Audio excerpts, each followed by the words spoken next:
Hello, my name's John Tralie. I'm a closet introvert, which maybe begs the question why I'm here. A little bit worried about time. I'm hoping not to walk away with the I got bricked at Lancaster story slam shirt. So I've been a math teacher for I'm entering my 16th year as a high school math teacher. Last 3 years at the oldest Quaker school in the world. For 25 years before that, I was an aerospace/controls engineer, mainly working on satellites for NASA and the Air Force.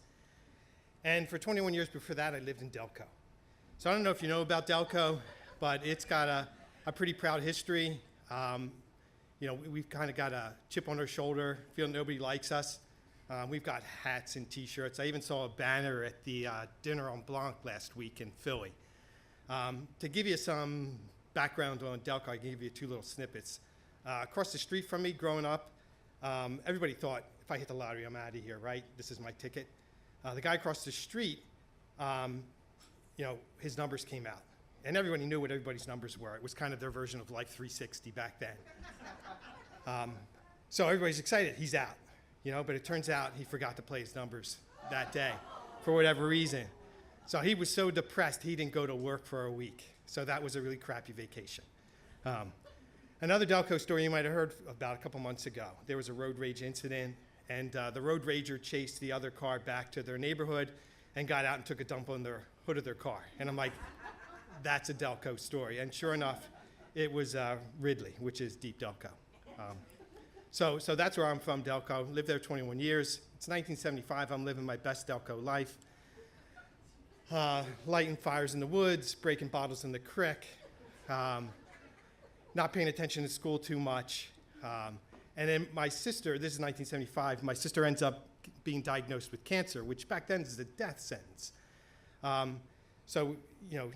It was a really rough year. Kind of the wheels fell off the family that year. She got checked into the local hospital, and things went really bad. Because it turns out if you come from a crappy neighborhood, you have crappy health care too. So to my father's great credit, he went to the hospital, pulled out all the tubes, put her in the car, drove her to CHOP. She got the care that she needed, and everything worked out well. But the family took a pretty big beating. My dog even got put down that year. So it was rough by the end of the year, and something kind of snapped inside, and I was like, man, I got to get out of Delco. So I started to focus in school, and turns out I ended up ranking first in my school, and that earned me a place in the honors program in my high school. So Catholic school.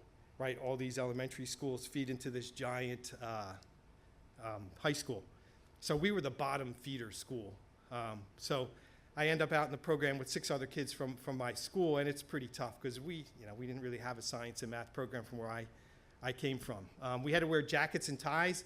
Nobody knew how to tie a tie because none of our dads tied ties. So we would just keep wrapping it around and around and around and around until there was nothing left, and we would just tuck it in. So that's how we identified ourselves as, I'm from the bottom feeder school, Fatima, so watch out for us.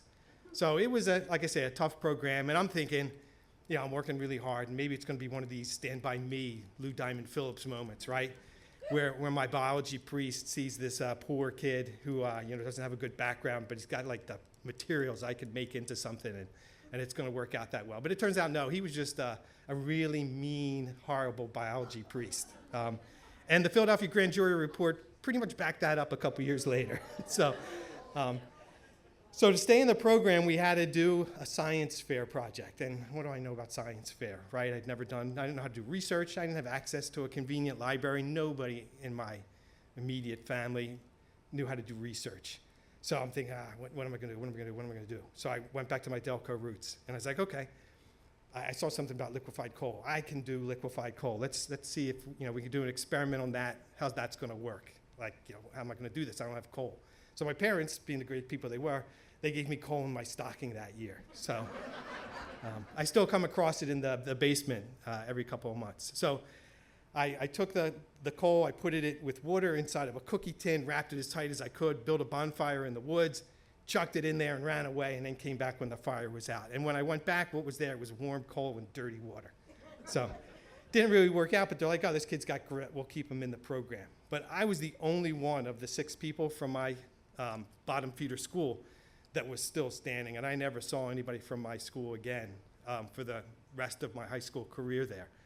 So I get to sophomore year, Chemistry, I like chemistry. It's very mathematical, which is kind of my background.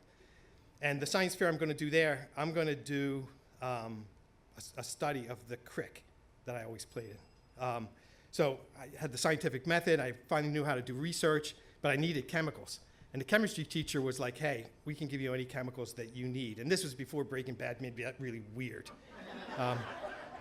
She said you just had to bring your containers. So I quickly drank all the Welch's grape juice we had. And I went in with a glass bottle of that. And I got all my chemicals. I'm driving home on the bus with this thing of sulfuric acid between my legs in a white plastic bag. And all of a sudden it's feeling warm. I'm like, what the heck's that? I know enough about chemistry that some reaction's going on. I'm like, it can't eat through glass, right? Maybe it'll eat through the top. What should I do? Should I kind of slink away to another seat in hopes that if it burns through, somebody else will get the blame? But when I opened it up, it turns out that it was just eating the rubber on the bottom of the cap, so it was okay. So, passed by that. I actually won second place in the science fair, so that was pretty good. So I was having a good year. As a result of all that work, I ended up ranking first out of 888 in this big school, which I was like a hero from Fatima. Nobody had ever done that from there. Of course, I was the target of all the kids from the non-Fatima places. So it was great being a hero for a little while. But the bad thing with that was all the other kids went home and told their parents about it, and they're like, well, why couldn't you do that? And then I became the kid that was acting smart. So it was like, now I became a target for these kids as well. So the lesson I learned was, heroes aren't, nobody likes a hero, right? So don't get into hero worship. I taught my kids that.